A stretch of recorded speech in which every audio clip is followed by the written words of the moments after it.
Your Honor, just take us through maybe the beginning of this year, because it has really almost been divided by, of course, recent events. But how has the first bit of your tenure as Lieutenant Governor been?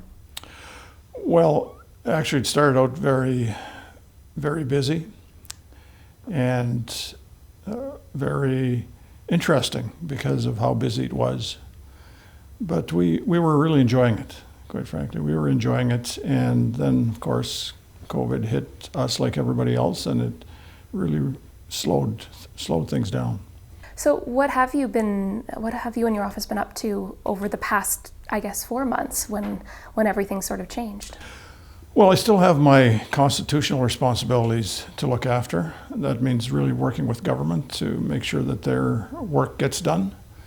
And in terms of total hours, it's not a lot, but on top of that, in terms of work, I have, I guess, Her Honor's also been involved in a couple of things with video messaging and online kinds of work with organizations. So that's picking up more and more as people realize that this may be going on for some time. So the requests come in for messages or some kind of greeting, and so we've been doing some of that.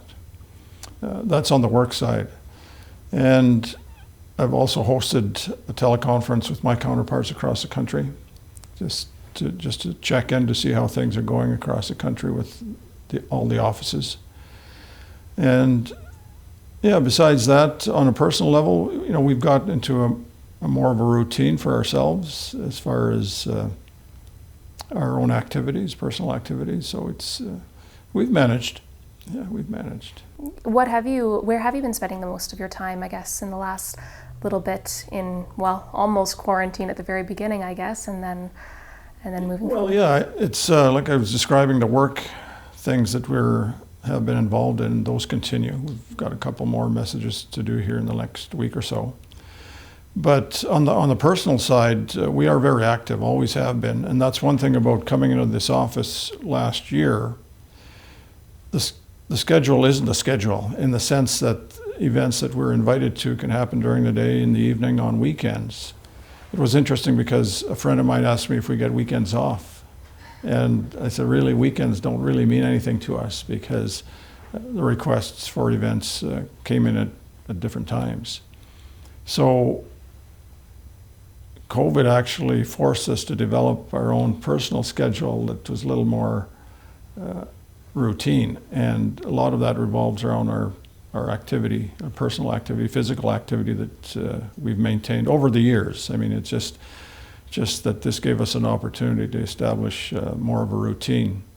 So I still can run quite a bit. Donna walks a lot, and so we mix the two up just so that we're doing something every day. And we also have a third member of our family, a little dog that demands a lot of attention, high energy, and he needs his exercise. So I guess that's a good side of this difference, is that we have been very active. Yes. I find that there have been, I mean, of course, this is not an ideal situation, but there have been positives that have kind of arisen. And one thing I've noticed is a return to almost the appreciation of nature, and even some land-based learning as schools have closed down. And I know you have a bit of a personal connection to that as well. How has that been to see, that maybe not resurgence, because it's always been happening, but that affinity and excitement for it? Oh, absolutely. Both Donna and I are very much connected to our communities, and hence the land, so to speak, in a broader sense. There's nothing more energizing is even a word, sounds strong, but more energizing, but at the same time more relaxing than being out in nature. And ideally in the north. And not to take anything away from southern Saskatchewan, but we're both from the north.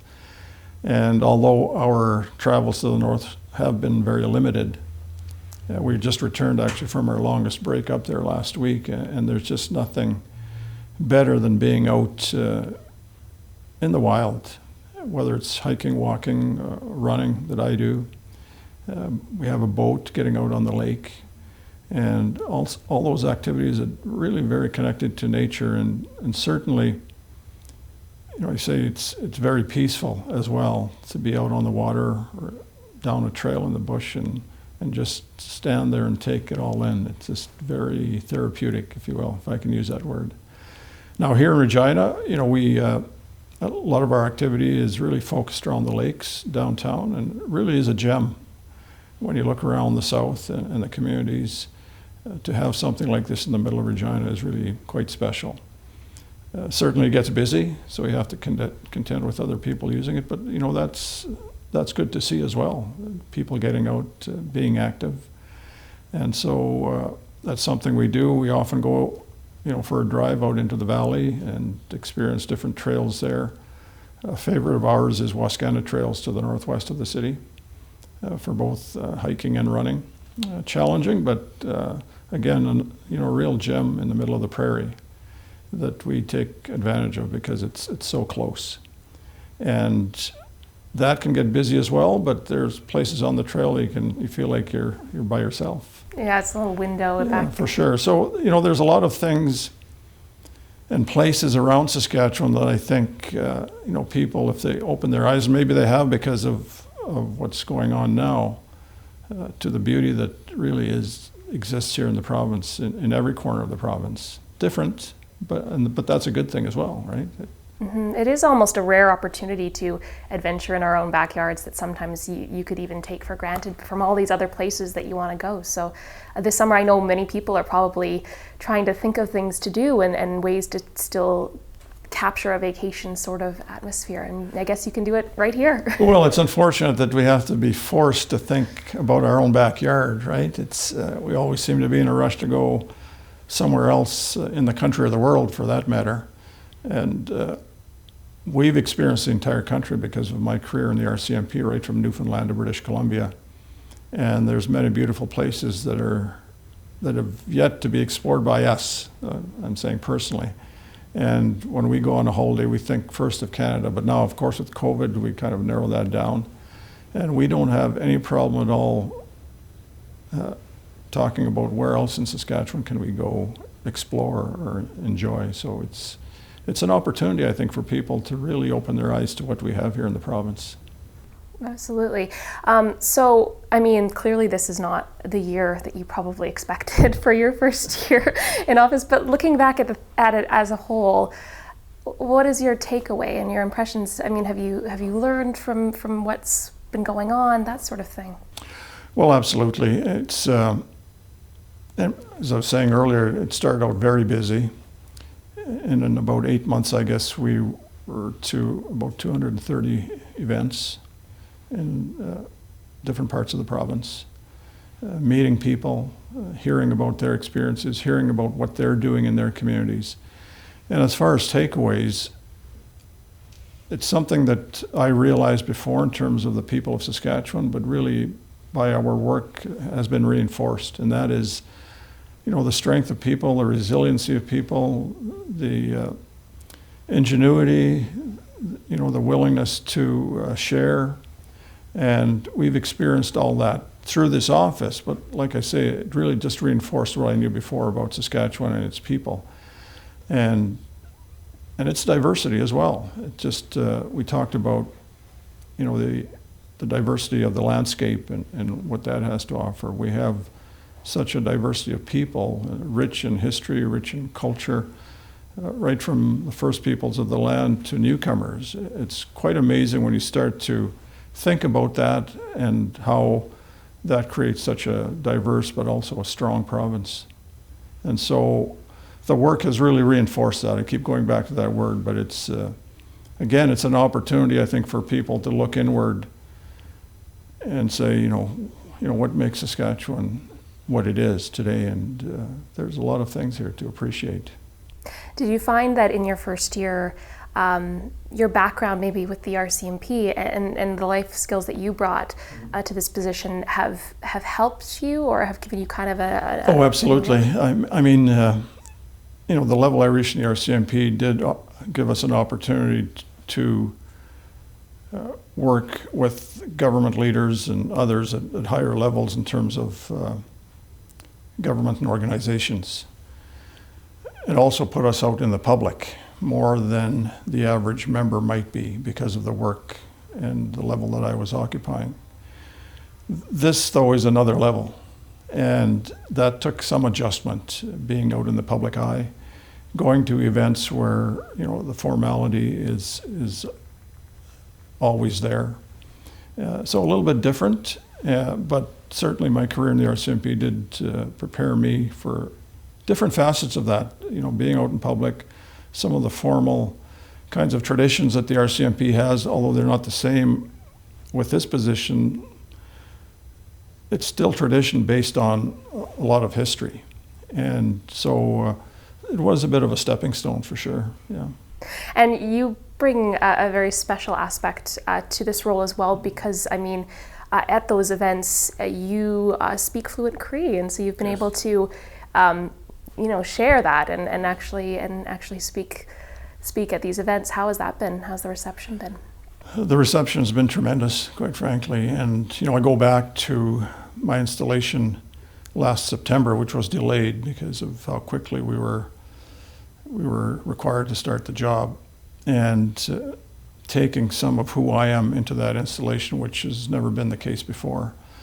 And, you know, it's a small thing, but it was very visible, me wearing my moccasins that a friend of ours from Grandmother's Bay, north of L'Orange, had made for me, specifically for that. I'd asked her if she could do that, and she did. It was a bit of a rush job, but they were beautiful nonetheless.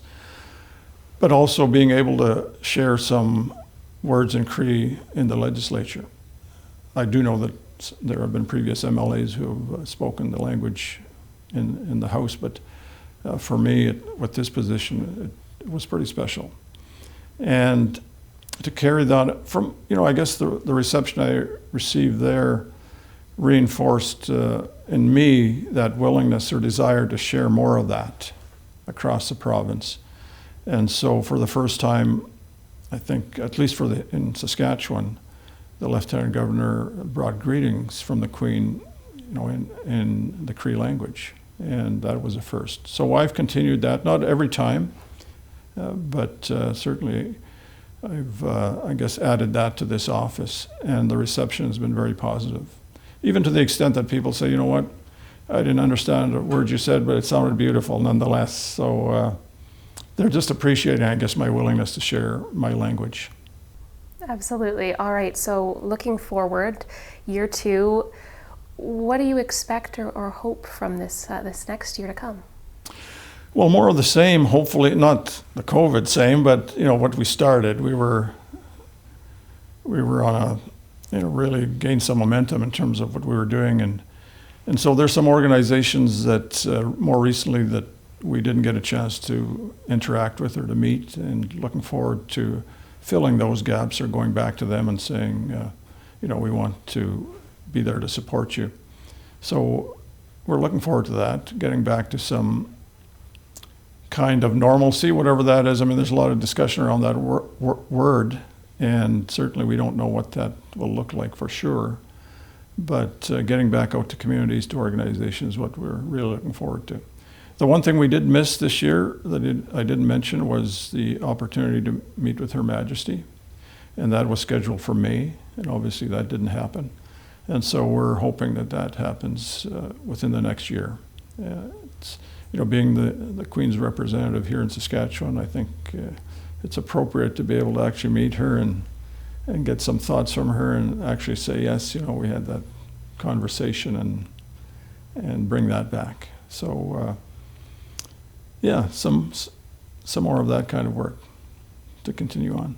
Some things to be excited for in yes, the future, for sure. as opposed yes, to yeah. this last 4 months, which Yes, have been a little bit slow.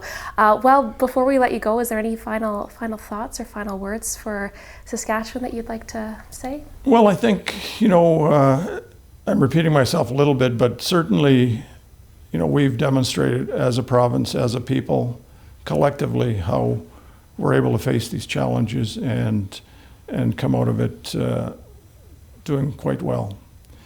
Certainly some tragedy, obviously, with some losses of life and you know, quite a number of people being sick. But at the end of the day, I think we can stand proud and say, you know, we did our best and we did very well to get where we are. And for me, I just say, I look forward to getting back out to the communities, to organizations, to meeting people, learning more about people in their communities, their history, what they bring to the province, and just all of those things that really make Saskatchewan such a great place to live.